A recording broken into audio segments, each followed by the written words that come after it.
Willkommen zu den Übungsgesprächen auf Deutsch mit Geschichten. Bist du bereit, dein Deutsch zu üben und fließender zu werden? Lass uns anfangen. Es war einmal ein Prinz, der seine Braut sehr liebte.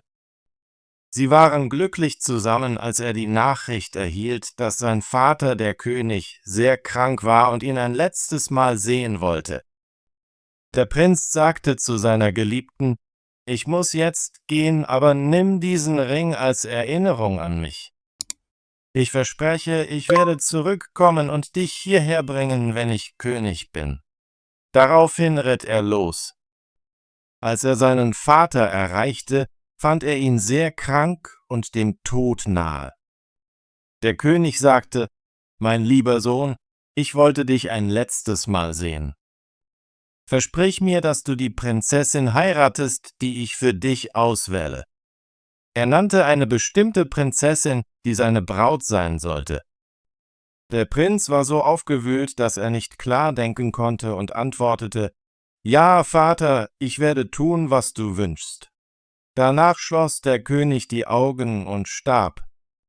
Nachdem der Prinz König geworden war und die Trauerzeit vorbei war, musste er sein Versprechen an seinen Vater halten.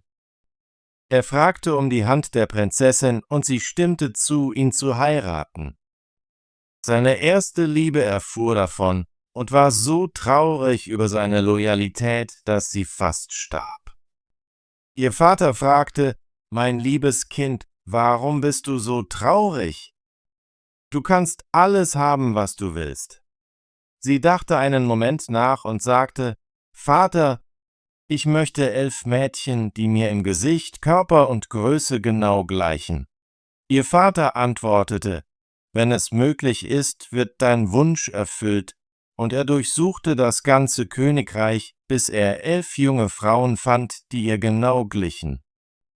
Als sie zur Prinzessin kamen, ließ sie 12 Sets von Jagdkleidung anfertigen, alle gleich. Die 11 Mädchen trugen die Jagdkleidung und sie selbst trug das 12. Set. Dann verabschiedete sie sich von ihrem Vater und sie ritten zum Schloss ihres ehemaligen Verlobten, den sie so sehr liebte. Sie fragte, ob er Jäger benötigte und ob er sie alle einstellen würde. Der König sah sie an und erkannte sie nicht, aber da sie alle so gut aussahen, sagte er: »Ja«, und nahm sie gerne als seine 12 Jäger auf. Der König hatte jedoch einen Löwen, der ein magisches Wesen war, da er alle verborgenen und geheimen Dinge kannte. Eines Abends sagte der Löwe zum König: »Du glaubst, du hast 12 Jäger?« Der König antwortete: »Ja, sie sind 12 Jäger.« Der Löwe fuhr fort: »Du irrst dich.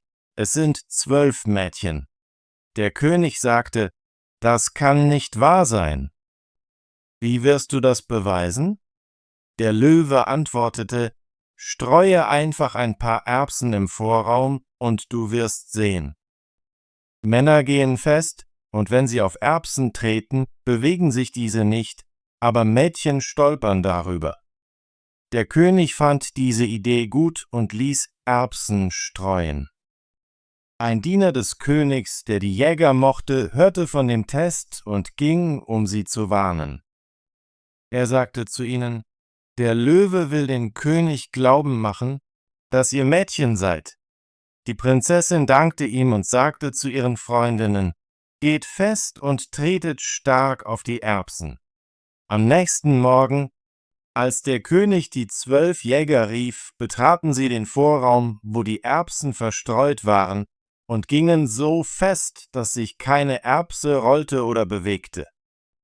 Nachdem sie gegangen waren, sagte der König zum Löwen: »Du hast mich belogen. Sie gehen wie Männer.« Der Löwe antwortete: »Sie wurden über den Test informiert und gingen selbstbewusst.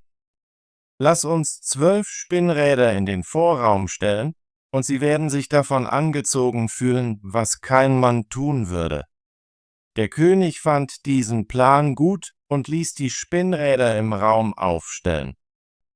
Wieder ging der Diener zu den Jägern und erzählte ihnen von dem Test. Als sie allein waren, sagte die Prinzessin zu ihren 11 Freundinnen: »Schaut nicht auf die Spinnräder.« Am nächsten Morgen, als der König die 12 Jäger rief, gingen sie durch den Vorraum, ohne die Spinnräder anzusehen. Der König sagte dann zum Löwen: »Du hast mich getäuscht.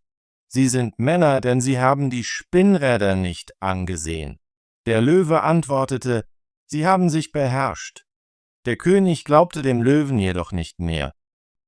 Die 12 Jäger begleiteten den König immer auf seinen Jagden, und er wurde sehr fromm von ihnen. Eines Tages während der Jagd erreichte die Nachricht, dass die Braut des Königs ankam. Als die wahre Braut das hörte, war sie so verletzt, dass ihr Herz fast brach und sie fiel in Ohnmacht. Der König eilte herbei, um seiner geliebten Jägerin zu helfen, und dabei zog er seinen Handschuh aus. Er bemerkte den Ring, den er seiner ersten Braut gegeben hatte. Als er ihr Gesicht ansah, erkannte er sie. Sein Herz war so bewegt, dass er sie küsste, und als sie die Augen öffnete, sagte er: »Du gehörst mir, und ich gehöre dir. Niemand kann das ändern.« Er sandte eine Nachricht an die andere Braut und bat sie, in ihr eigenes Königreich zurückzukehren, da er bereits eine Frau hatte und keinen neuen Schlüssel benötigte, als er einen alten gefunden hatte. Dann fand die Hochzeit statt, und der Löwe wurde erneut bevorzugt, denn schließlich hatte er die Wahrheit gesagt. Tolle Arbeit! Möchtest du dein Deutsch üben und fließender werden? Bitte abonniere unseren Kanal und aktiviere die Benachrichtigungsglocke, damit du keine unserer kostenlosen deutschen Geschichten verpasst. Wir sehen uns im nächsten Video.